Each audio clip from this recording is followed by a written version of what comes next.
Welcome back, listeners and viewers. We turn now over to Trinidad, where journalist Ryan Bechu has launched his first novel, An Unending Search. Mr. Bechu is the senior reporter at CNC3 News in Trinidad and Tobago.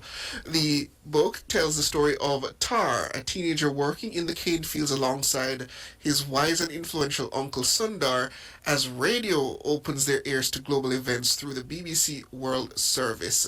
As Uncle Sundar instills in Tar the determination to escape the grip of poverty and systemic racism, the novel takes readers on a powerful journey of hope, ambition, and identity, with Tar setting his sights on New York or London.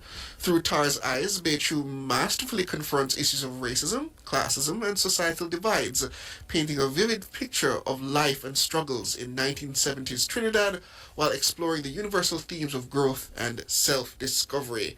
Mr. Bechu joins us now to discuss the themes of his book.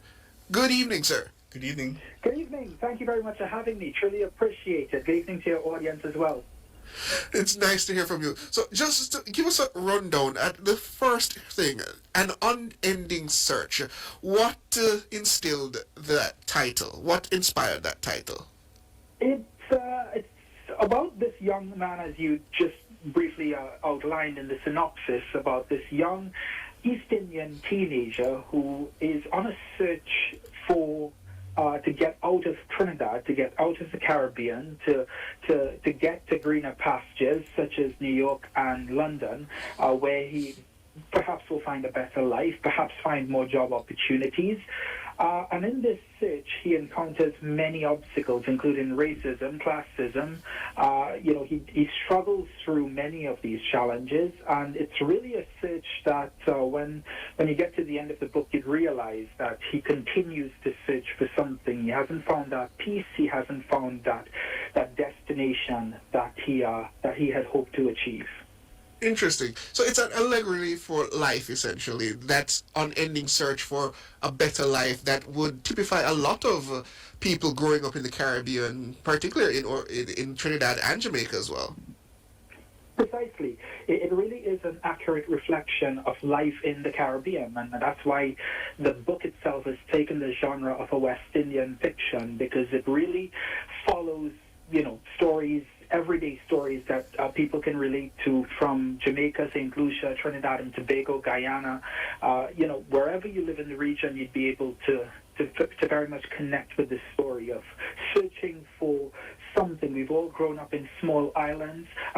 Jamaica is a much bigger island than many of the islands that we have in the region, but still, many of us have grown up in very small countries, and we're always searching for something much bigger than ourselves, something much bigger than our islands. It's a work of fiction, but you use real life things such as the BBC World Service. So I imagine that there is some inspiration in terms of parallels being drawn to real life stories that you may have heard or have been privy to over the years. Yeah, I think that's the best way to put it. I think that while the book is very much fiction, all the characters are fiction, many of the stories are almost all the stories are fiction. You're very right in saying that the stories and the story itself have been influenced by my experiences growing up in not just Trinidad and Tobago, but traveling to places like St. Vincent and the Grenadines, traveling to places like Dominica and seeing the parallels of life in the Caribbean islands. So yes, many of the stories and the ultimate story of this book have been shaped by my experiences of living on the island and watching.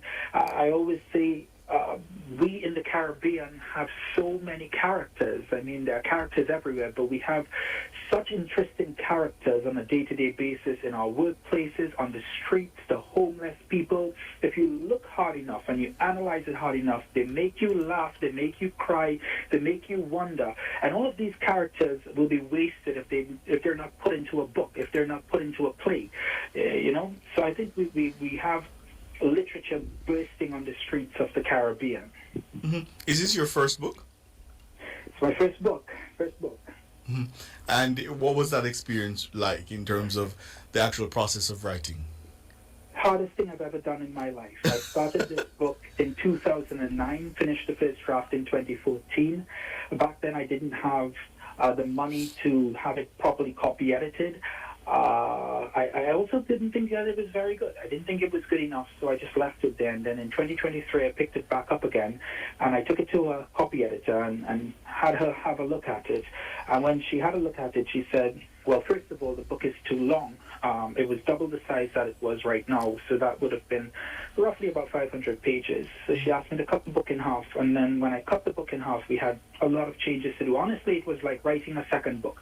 It felt like I wrote two books. It felt like I wrote the first draft was one book, and then this second book was entirely different, with different characters, different names, different storylines, because it really did show me how much I matured as both a writer and a person in that 10 years in between putting down that first draft and then picking it back up again.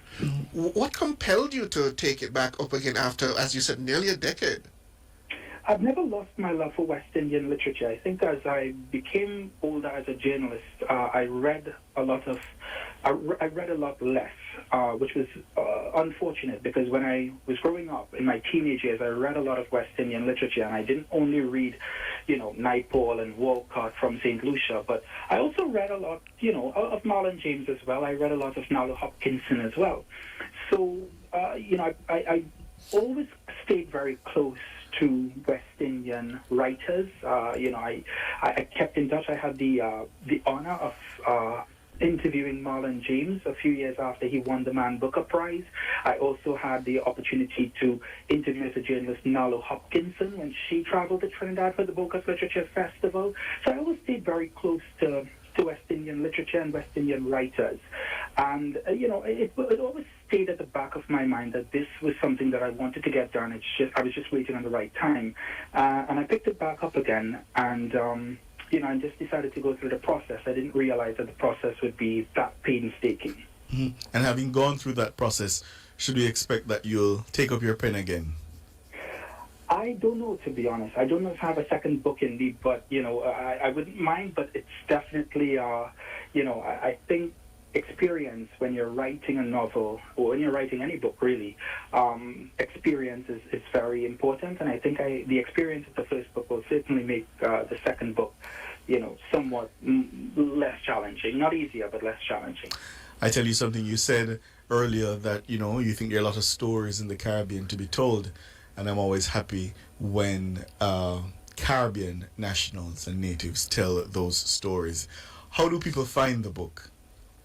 So right now it's available throughout Trinidad and Tobago, but we are working feverishly on having it on Amazon as well as online, and then Kindle as well, and that will be very soon. And I do hope that, particularly West Indian people will be able to, reinvigorate that. I'll tell you a very quick story before on our way out, because a couple of weeks ago, while I was in the process of publishing this book, someone said to me, and he was actually a quite distinguished person within the publishing fraternity, locally anyway, he said to me, the people of the region and publishers don't really have a taste for West Indian literature anymore. That was the taste of the 60s and 70s on the back of Windrush. And, and I kind of understood where he was coming from, but I also, I also want to say that, not because West Indian literature might be out of fashion these days, doesn't mean that we don't have to, or we can't write it.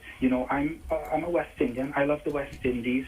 I love West Indian literature, and I didn't write the book to win a Nobel Prize in literature. I wrote the book out of a passion and a love for West Indian literature. Mm-hmm. So I think that we are.